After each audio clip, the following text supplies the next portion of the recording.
Alrighty, looks like it's 12:35. Putting on my video. Oh, you have to put my video on apparently. Okay, let me check.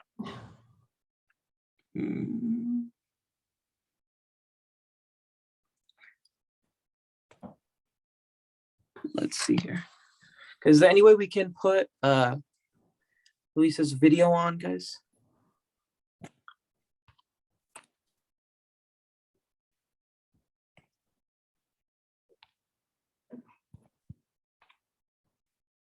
Luis, can you try? Is it working?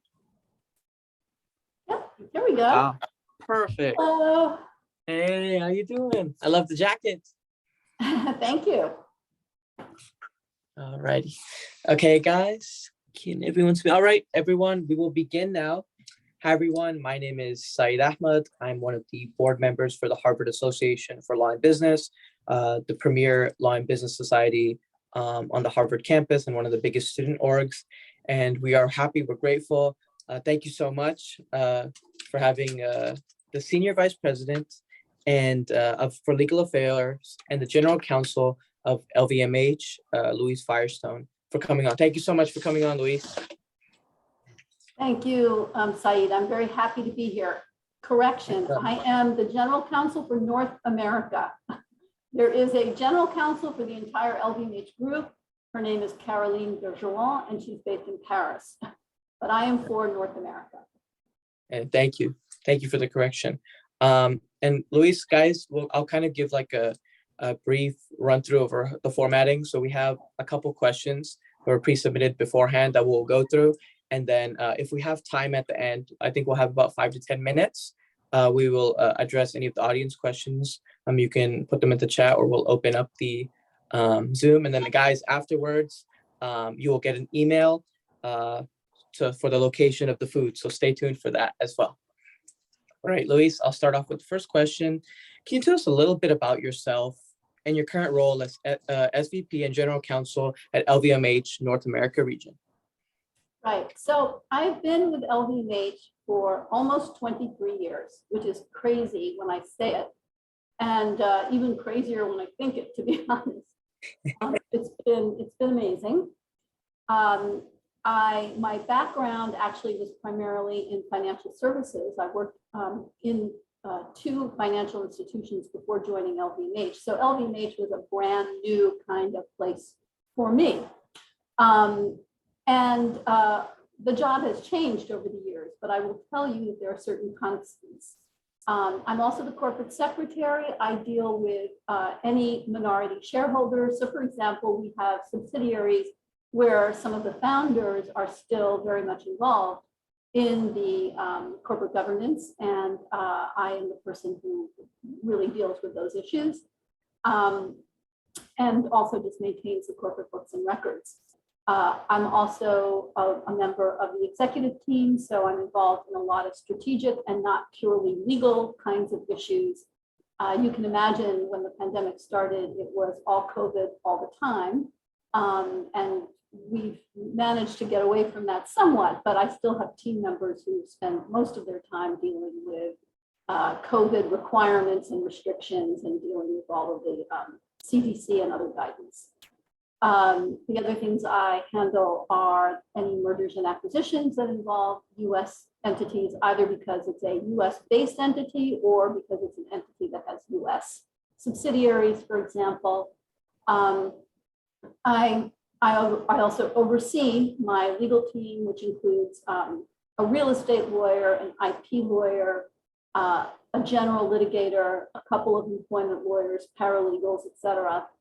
And I'm also someone that deals very much in terms of the development of the younger lawyers, not just on my direct team, but also the lawyers who are embedded with the brands, because the way we have our setup, we also have the larger brands, and I'll give you 2 examples, Louis Vuitton and Sephora, have their own legal teams. But I try very hard to come up with opportunities either for continuing legal education. I do offsites and other sort of networking opportunities, including pro bono opportunities so that the younger lawyers and the more established lawyers can get to know each other across the group in North America. Got you. Thank you so much. And it's such a vast role. You're almost like a Swiss Army knife in there. So that's amazing. Luis, many of us are in, the first couple of years of law school, and oftentimes we're thinking, corporate law right after. But oftentimes many people's kind of dream is general counsel, but many people don't know what these specific roles that go into it. So could you kind of give us a little run through of the term general counsel and what the role encompasses? Sure. When you're the general counsel, it's often, but not always, the equivalent of the chief legal officer. The reason that's the case is because in organizations that have a CLO, as opposed to just a general counsel, there may be other types of functions that report into the chief legal officer. An example might be ethics and compliance. Here at LVMH, I'm the general counsel. We have a woman who happens to be a lawyer who is the head of ethics and compliance, and she does not report into me. She reports into the chief ethics and compliance officer based in Paris, just as I report into the general counsel based in Paris. We both, on a functional basis, also report into our CEO and chairman here in North America. Got you. And that is Michael Burke? No, Michael Burke is the CEO of Louis Vuitton. Get your Louis Vuitton hat off, Saeed. I'm talking LVMH, which is the parent company of Louis Vuitton. Got you. And Luis, I'm going to go a little bit into your background as well. It's been noted your undergraduate and master's degrees were in international relations and international affairs, respectively. And you obviously now work at one of the largest international conglomerates and have lived and worked in 3 continents. Was working in an international setting the plan from the start? So I will tell you, ironically, it took me a very, very, very long time to look back at my career and realize that the one really constant was an international organization. So I would have to say that deep down, yes, that's true, but I wasn't really aware of it. And of course, when I chose to become a lawyer, I wasn't really thinking that I would be working in an international setting because, as we all know, those of us, who are lawyers and law students, you have to be barred not only in the United States, but in a particular state in the United States. So if you're a New York lawyer, which is what I am, you can't even necessarily practice so easily in California. So so let alone overseas. So right. I really wasn't thinking so much about an international career when I actually went into law school. But it is true that before deciding on law, my goal was to be a diplomat. I took the Foreign Service exam. I passed the Foreign Service exam, ultimately decided not to pursue it. But and I never looked back. I love what I do, but yes, I'm sure that loving what I do has a lot to do with the fact that I deal with international colleagues. And although the law that I practice is US law, there's a lot of there's education in terms of my colleagues as to what goes on in the US legal industry, but also there's a lot of common threads and common problems. Got you. And please correct me if I'm wrong. You do speak multiple languages. Do you think that has kind of helped, whether it's in the role or just in through your career trajectory in terms of like on a resume or just dealing with different types of clients? So when I first started here at LVMH, as I said, almost 23 years ago, I would say that there were still a lot of senior executives who were French and whose English was not perfect. Today, that is no longer the case. And when people say to me, oh, well, you're fluent in French, that must be why you're at LVMH and successful, I disabuse them of that notion. You don't have to speak another language to be in this job. Does it help? Maybe, but it's more social lubrication than anything else. Understood. Thank you, Luis. So, and again, going kind of back a little bit right after you graduated from law school, please correct me if I'm pronouncing this wrong, but you were an associate with Cole & Dietz. Um, Yes. and so my question is, do you think that the big law environment has any benefit to newly graduating attorneys besides the fact that obviously got to pay off them loans, but do you think it has any, like, in terms, especially in terms of training? Well, I do. I mean, I have told people before, I will not hire someone directly out of law school. Um, but I will also say that I don't think that law firms are the only place you can get good training.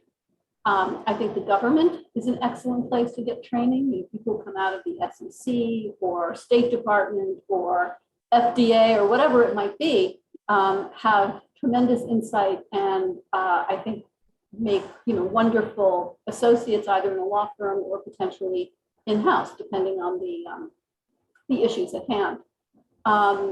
I also think that there's often too much of an emphasis on big law. It's true that they often have the best resources to train associates, but I would say to you, if you were hell-bent on becoming a litigator, you might do well to go to a small firm and actually get up and put yourself in court, a couple of times a week or even every day. That's great training. So I would like law students everywhere to kind of be disabused of the idea that they have to go to the most prestigious, Wall Street firm in order to get good training. That's just not the case. Gotcha. I think that's great advice too. And kind of talking about career progression. Louise, you went from law firm, then you worked at two other companies as well, Citibank and Credit Suisse.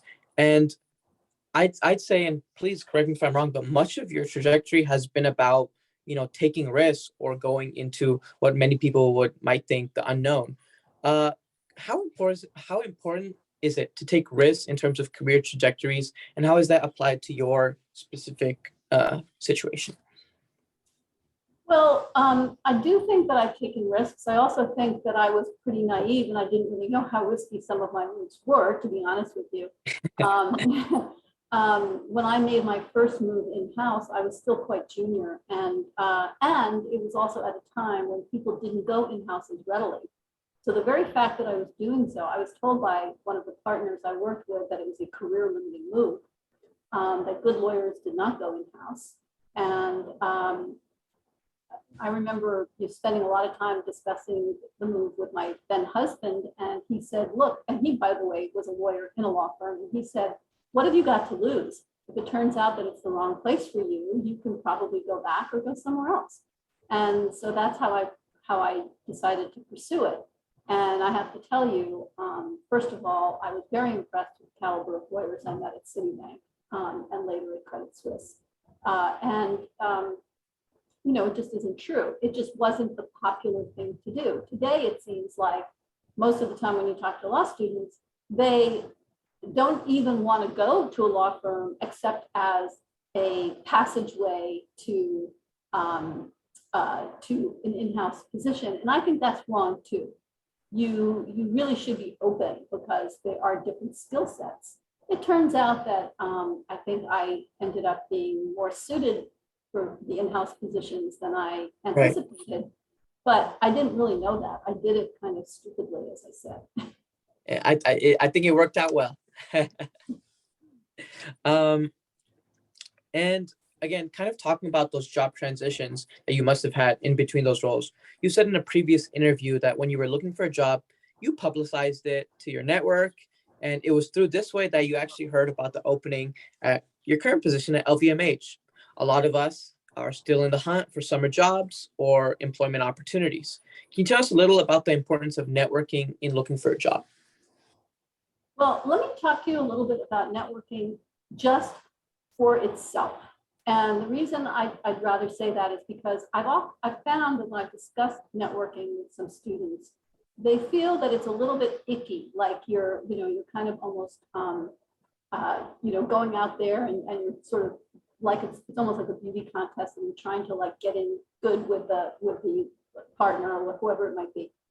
I would say to you, look at networking as a real opportunity to further your network and also the network of the people you're meeting with.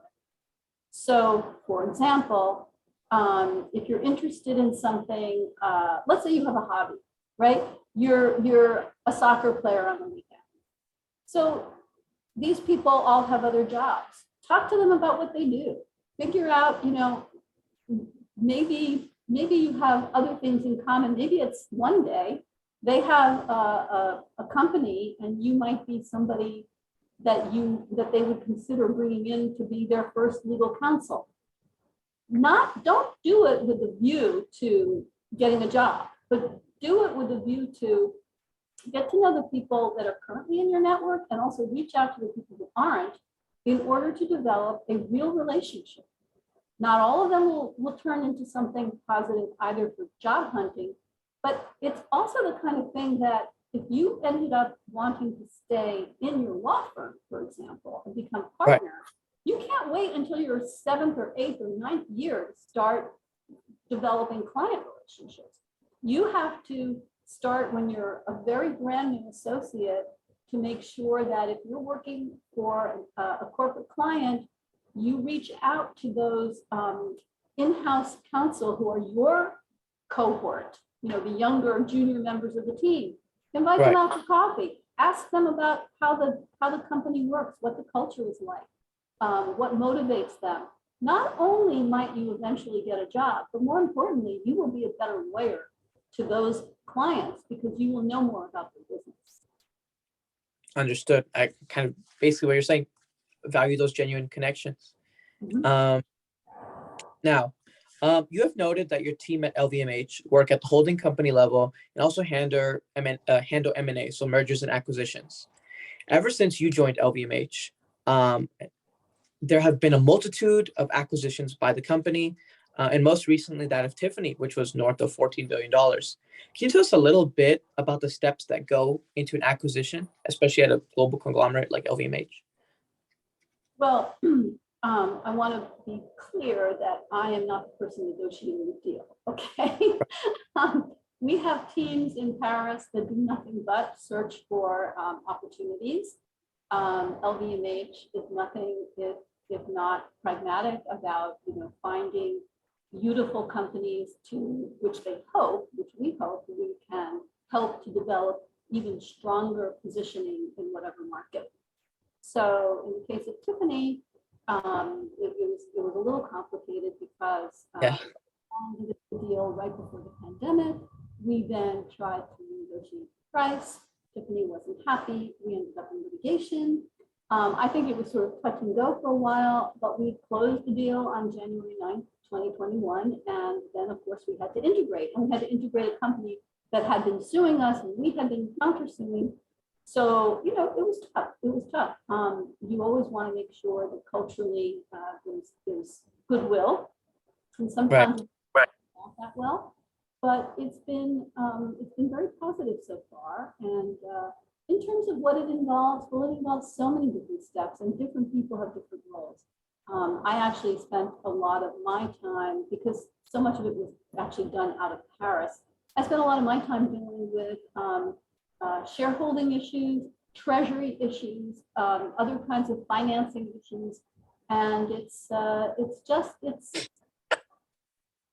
depends on the deal. Actually, small deals are just as complicated as big deals, I have to say. So Tiffany was not that different from many of the others we've done. Got you. No, thank you for that. Now, what is the I know you've mentioned how you're in-house counsel. What is the relationship between in-house counsel and outside counsel, generally, and also at LVMH? And in what situations would you utilize outside counsel?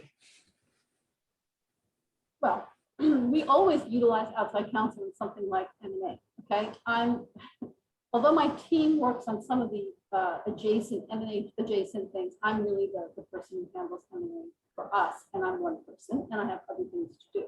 So you need to have good, strong outside counsel who can draft the documents, make the changes, coordinate all of the parties looking at things, and that's critical work. It doesn't sound so glamorous at times, but it's really critical. And you also use outside counsel as a sounding board, because when you're in-house, you don't always have, you can't just walk down the hall to another partner, say, or to a partner if you're an associate and just say, hey, what do you think about this? Let me just run something by you, or I want a sanity check. So that's often how I use my outside counsel as well. Gotcha. And I'm sure you have like a lot of options for outside counsel. Is there anything that you particularly look for or traits you look for in outside counsel in selecting them? Well, LVMH is not the easiest client. We demand things immediately, like really immediately. So responsiveness is probably, I mean, obviously you want technical expertise, but when you're going to a well-known firm that has expertise, you don't really question that, and you're looking more for do they get you? Do they understand how you work? Are they flexible? How we like to explore all kinds of, sometimes very out of the box opportunities and also structures, because we spend a lot of time analyzing things before we make a decision, even though we want the information quickly. So you want to know that somebody is going to respect that and want to work with you on that basis. Not everyone does. Got you. No, and that makes perfect sense too. Now, Luis, I know you've taught a course on this too, so I know you're going to be giving a little blurb, but for anyone who has aspirations of becoming in-house counsel at a company, and you've kind of mentioned this, many people go into big law to kind of set themselves up for that. Do you think is the best previous employment experiences or traits that put oneself in that career trajectory? Well, first of all, as far as trait goes, I think you have to be very curious. The reason I say that is because lawyers in-house are very, very much partners with the business. If you don't understand the business that you work for, you are not going to be able to deliver excellent legal services. Now, arguably in a law firm, you have to understand the business too, but for a long time, you may not have to, because really what you're doing is you're responding to a partner's very specific question about, could be something very arcane, a particular area of the law, and you may not even understand the why behind it. When you're in-house, you need to ask what the why is, and you have to understand it very, very well. So being curious is super important, and if you're not a curious person, don't go in-house. The other thing is you really have to be willing to deal with a certain amount of risk that is based on sort of imperfect information. The business is going to be pushing you constantly to give them answers on a quick basis. Now, over time, you develop a sort of second sense that something may be problematic, but may not be as problematic as you thought 5 years ago, for example, and you can kind of quickly say, no, you know what, you can manage this aspect of this problem relatively easily. But you have to be also willing to say, you can make a recommendation and you should make a recommendation as a lawyer, but it's the business that ultimately decides what they're going to do. And they may be willing to take more risk than you may be comfortable with. At the end of the day, it's your job to make them aware of what those risks are, so that they're taking them with their eyes open. Got you. Did I answer that question? I feel like there was a piece I didn't answer. I don't know. It was good, but I think we'll have the opportunity in the audience when they put questions, they want to clarify anything, but I thought it was a great response. And again, Louise, for the next question, you've touched upon it a little bit, just to preface it, but you've mentioned you would not hire an attorney fresh out of law school. What are some traits or training that the real world offers? So not necessarily big law, but just working in the real world that must be obtained to working at a firm or to the government or other institutions that maybe law school doesn't teach as much or doesn't put an emphasis on? So, I'm going to say something that probably isn't going to resonate so well with a lot of people, but I think law school is one of the very few schools where you absolutely do not learn to practice law, right? I mean, doctors come out of medical school and they presumably, can do what they've been taught to do. But there's no way that a lawyer just coming out of law school and just passing the bar really knows how to practice. So yeah, you do need some kind of supervision. You need some kind of hand-holding. Sometimes it's just understanding how to draft certain things, or motion practice if you're a litigator. I mean, these things are not intuitive. at all.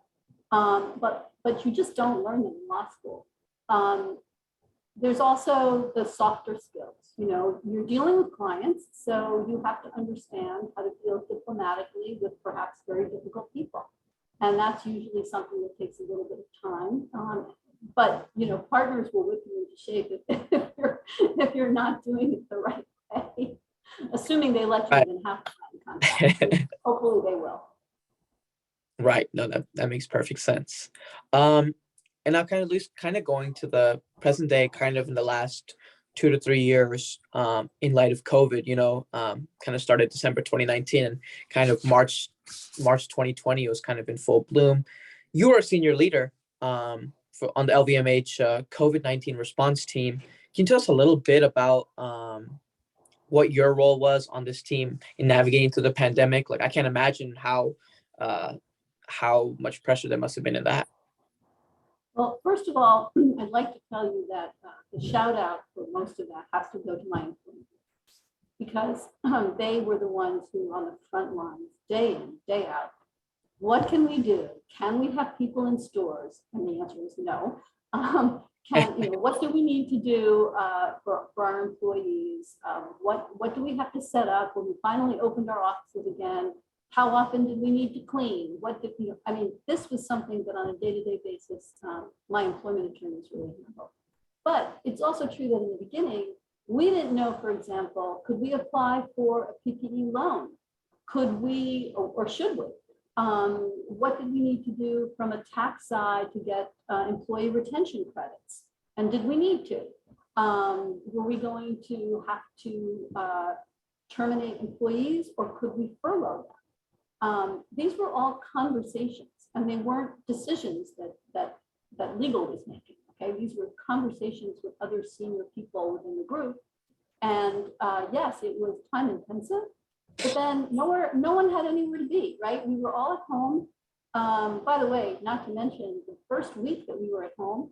I am someone who loves working in my office. I'm in my office today, as you can see. Not great. My home office, my actual office. And the first week that we were working every single day from home, constantly from home, was actually a very hard adjustment for me, because I didn't have the proper equipment in my home office. In fact, the week before we had to move to home, I didn't even have a home office. And the only reason I had one on the day that we all shut down is because we had a guest coming for that week. My husband and I were going off to the Caribbean for a week's vacation, which of course never happened. And my son was coming home with a friend for a week to spend in New York for his spring break. And we didn't have a guest room set up. So we had started a project in January of 2020 to create a guest room out of what had been our older child's bedroom. And it was finished literally on March 12th. Wow. The last day that we were in the office. But that's the only reason I even had anything other than my dining room table or kitchen table to work on. It was because of that. So I'm just saying that there was a lot of adjustments that had to be made, and not just the working adjustments. But you know, the good news was you were home constantly, so it didn't matter if you were on phone calls at 7 a.m. or 7 p.m. It was just kind of a big blur. I'm glad those days are over, by the way. It's a lot more. I was literally, my follow-up question was, I'm sure you must be glad to be back in the office. I am, although again, shout out to my employment lawyers. They are still incredibly busy. Got you. Now, Louise, I was going to kind of shift with identity. So when I speak about LVMH, is the promotion of women in the workforce and leadership roles. And again, this is, you noted this in a previous interview. LVMH's workforce is 78% women in North America, 73% globally, and with 42% of them in key positions, including 16 CEOs. Can you tell us a little bit about being a woman general counsel at a massive multinational company, and how the culture has changed through your kind of professional career? Well, of course, a lot has changed just in everything related to diversity, equity, and inclusion, right? Both in terms of women, in terms of people of color, disability, people with disabilities, which, by the way, I think the legal profession does a terrible, it is terribly non-inclusive when it comes to people with disabilities usually. But yeah, we've all had to adapt, and I think it's been one of the most positive things. I won't say that the pandemic brought it to a T, brought it to a head, but it's certainly true that a lot of Black Lives Matter and other kinds of issues came up coincidentally during the pandemic period. But LVMH has always been a good place, I think, to be a woman, because it hasn't always been as populated at the top, that's for sure. But my predecessor was a woman. There was one general counsel who served in this role before me. It was a woman. There's a woman general counsel in the United States at Louis Vuitton. There's a woman general counsel in the United States at Christian Dior. I mean, this is just not an unusual situation anymore. Gotcha, and that's I'm glad to hear, and we're happy to see the progress that's been made.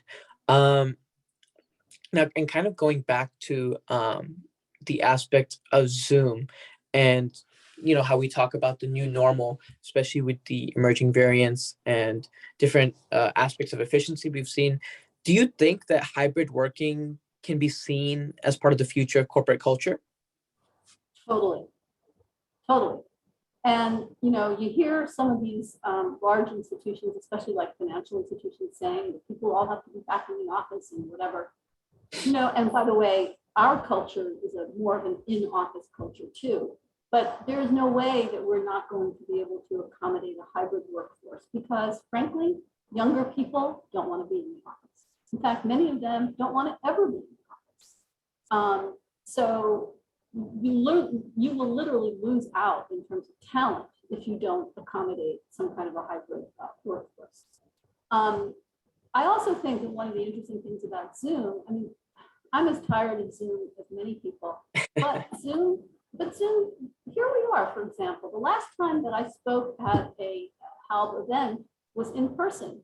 I don't know how many attendees we had, but it was, probably a smaller group. I remember it being kind of a small, almost like a fireside chat kind of situation.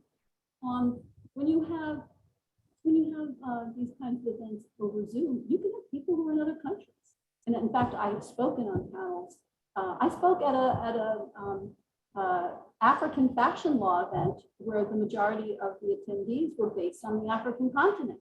Wow. I could never do that in the past. I mean, these are actually great opportunities to, again, it's really to promote, if you will, diversity, equity, and inclusion, because you can have more people from various locations and backgrounds, and it's wonderful.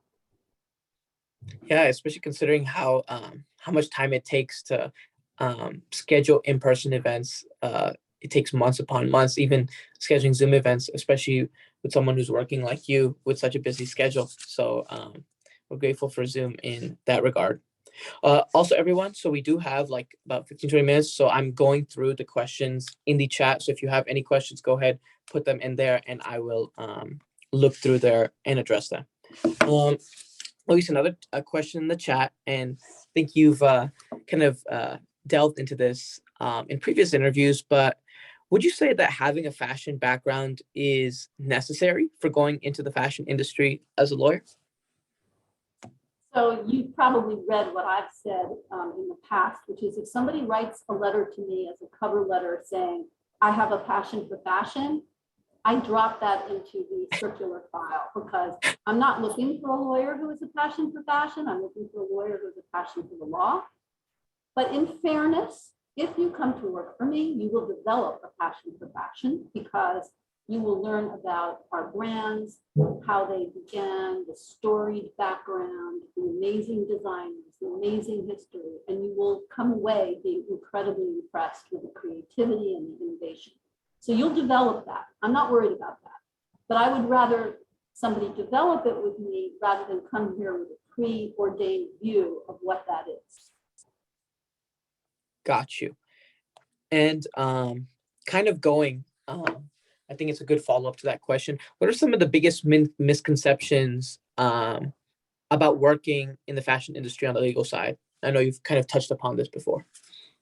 Well, and also, let me be clear. I know you come from the fashion side, the Louis Vuitton piece of it, but LVMH is much more than a fashion brand. Fashion, we're luxury in all aspects, including hotels, including watch and jewelry. We have very diversified wines and spirits, very diversified businesses. So it's really not about the fashion industry at all. But I think that, yeah, it's luxury. And it's, how does it differ from, say, different types of non-luxury businesses? I think the answer is we are really looking to delight the consumer, which is a little bit different than, say, for example, you're trying to fill a need or you're trying to get something into their hands more quickly or more efficiently. Right. We aren't really trying to do that. We're really trying to create something that is going to completely delight the consumer. And that's different. That's very different. So, yeah. I think that's a great segue as well. Louise, we have a question from Laura in the chat. And you kind of delved into the importance of that work experience beforehand, before going into in-house roles. Do you think, like, specifically in a law firm, are there any specific practice groups that are conducive to later becoming general counsel at a company like yours, or is it kind of like a case-by-case thing, depending on what type of in-counsel work you do? So I've also said this before.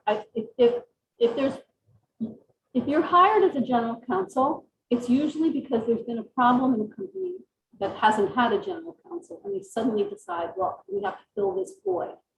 For example, if you were involved in some kind of government investigation, very often they hire a litigator that's had government investigation background. Right. Otherwise, a company like ours, it was more about, we were growing and we really needed someone with more of a corporate generalist background, and that's what I have, and an M&A background. So I wouldn't say that, I'd say that my background is probably a little more prevalent, but again, it doesn't mean that if you're a litigator, you couldn't be hired as a general counsel. There are plenty of general counsels for lots of big companies that have litigation backgrounds. I think, though, if your goal is to go in-house, and I'm not saying that should be your goal, but if your goal is to be in-house, probably once you have your general counsel in place, the next person you're going to hire is an employment lawyer, because every company hires people. And so employment law becomes super important. Now, obviously, in a fashion industry, for example, IP law becomes very important, trademarks, and same thing in anything kind of luxury-oriented, trademarks, copyright, patents on occasion. But you may not necessarily need to hire that in-house. It kind of depends on who you are. So I would say, my advice to anyone is, any background could lead you to an in-house position. So study the law and start to practice the law that really is compelling to you. Got you. And just a question in the chat, Sarah. So I think Louise went into this question. It was kind of, the question's asking, do you need to speak fluent French in order to do your job? And I think the answer to that is no. Well, it's helpful, but it's not necessary. Let's put it that way. Yeah, gotcha. Not necessary. Awesome. Okay, and a question from my classmate Olivia. Do you interact with the in-house legal counsel at LVMH's subsidiary companies, and if so, in what regard? Yeah, I mean, yes, all the time. First of all, at the holding company, we kind of are a little bit like the watchdogs. You know, we're the ones who see the forest, not the trees, and they're the ones who mind the trees. So when there's litigation or there are issues, they bring them to my attention because it gives us the opportunity to make sure that we're we're observing to see if this is the same kind of a problem that could hit our other brands, for example. Also, I have weekly not one-on-ones, I have weekly team meetings with the other general counsels for the businesses. And as I mentioned before, I provide pro bono opportunities for their teams. I also do offsites where we have continuing legal education, but also we have cultural and other kinds of activities and networking. So I consider all of that really important. I think that developing lawyers is key. You want people who are engaged, interested, and also have an understanding of the group mindset, even if they are primarily focused on the individual company. And by the way, not all of our companies have their own counsel. So my team also acts as the operational counsel for some of our smaller brands. Got you. That makes sense. And kind of, Louise, I know you kind of referenced pro bono work a little bit in that answer. Vanessa had a question. I think she did a little research and noted your interesting background in pro bono work. Can you expand or talk about the importance of lawyers engaging in pro bono, or even the personal significance it has for you?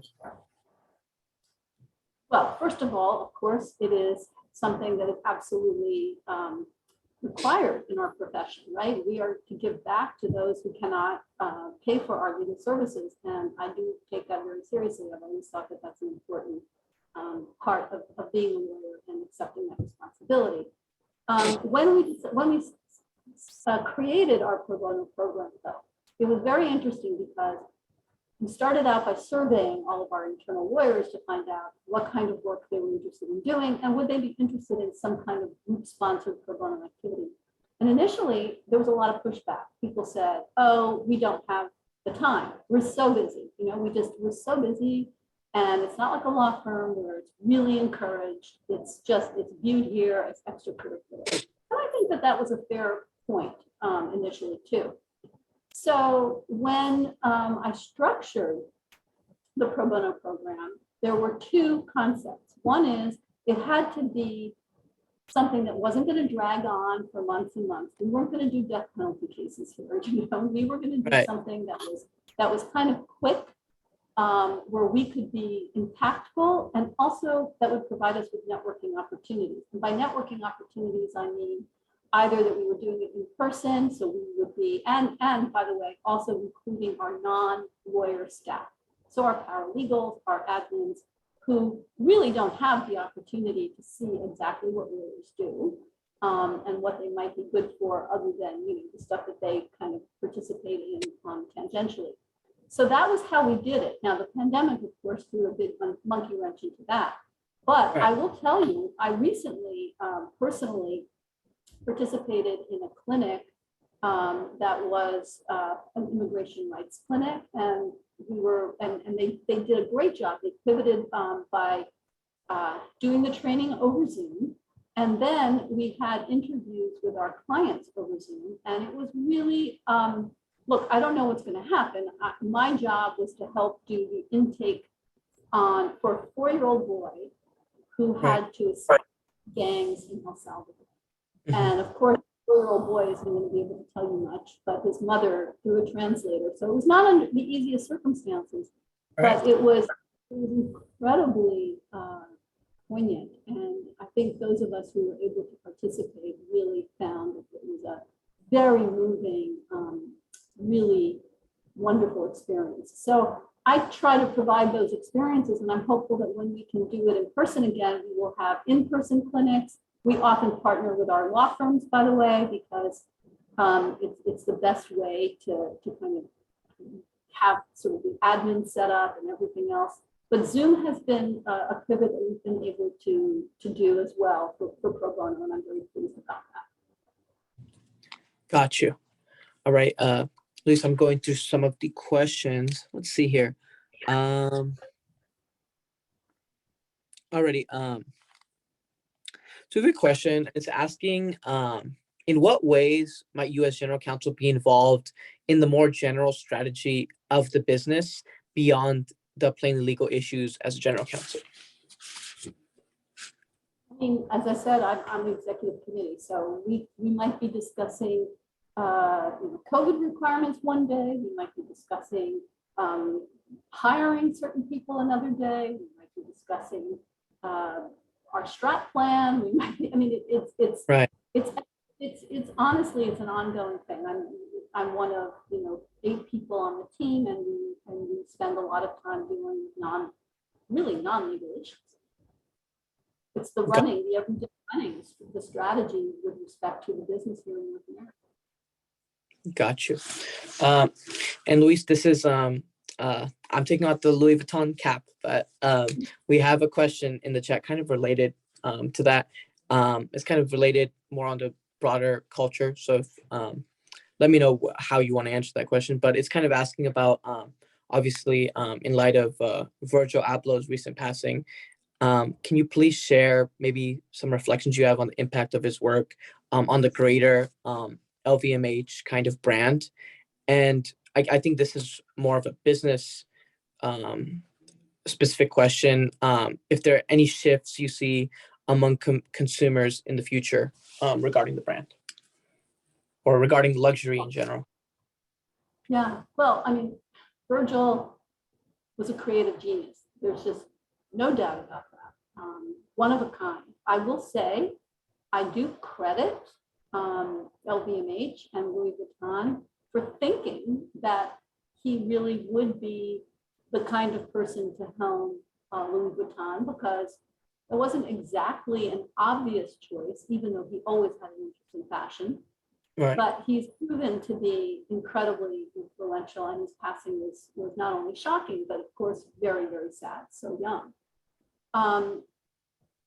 In many ways, the choice of Virgil and the choice of some of the other designers that some of our other brands have made recently reflects the fact that consumers are really attracted to streetwear. The idea of once upon a time, dressing career women and men or right. ladies who lunch or whatever it might be, I mean, that's long gone. And I would say the pandemic didn't shift anything there. I think the shift was clear before, but certainly it's made it even clearer. My husband, who was always a big fashionista, loved shopping and had tons of ties and suits and whatever. He hasn't worn a tie. He goes into his office every day. He hasn't worn a tie since 2020, and probably never will again. A suit. And I'm finding that if I never wear a pair of stiletto heels again, I will be a very, very happy woman. So I think that there's a certain amount of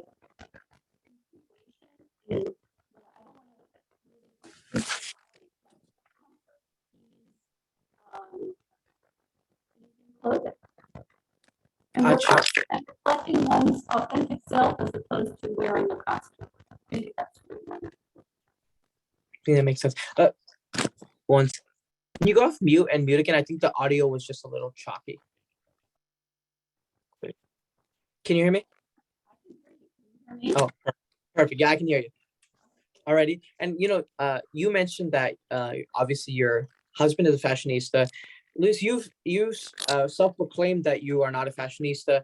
I don't know about all that, but can you tell us a little bit about, obviously I know for the LVMH brand and the subsidiaries, I'm sure you love every company, but are there any specific companies in there that you like to wear or purchase? Well, you have told me you were going to ask this question, so actually I'm wearing one of my very favorite pieces, which I'm sure doesn't show very clearly on the Zoom. This is a leather jacket. It's short. It doesn't have any buttons or hooks. And the inside is jersey. Wow. The reason, well, I love this because it's very easy to wear. By the way, this is a brand that we owned and have since sold. So it's not part of LVMH anymore, but I'm never giving this up. It's hand line on a Karen. And the thing about this is you can fold it up really tiny and you can pack it in a suitcase. I never travel without it. I never bottle without is a World Piano Cashmere. These things weigh nothing. They're very thin. They weigh nothing. They're beautiful. They're large. And they will keep you warm and also keep you very comfy on the airplane. And again, I'm hopefully having to travel, which who knows if I ever will. But I'm also wearing Louis Vuitton right here. Great. I didn't want to offend you. But yes, I mean, we have many lovely things that we have among our brands. And by the way, among my favorite brands are things you can't wear, like the wines and spirits division or our all about experiences, and I find them to be particularly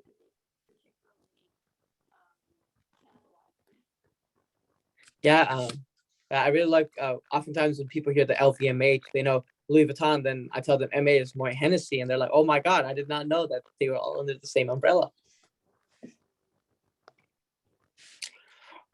All right. Everyone, do we have any other questions to address in the chat? I can give it like about 30 seconds because Luis is very busy. We have about 3 minutes left in the event.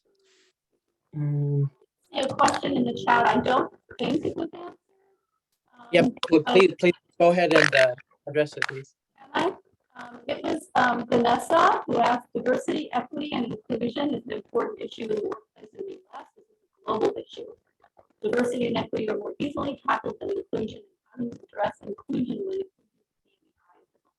a legal issue or an HR issue or both?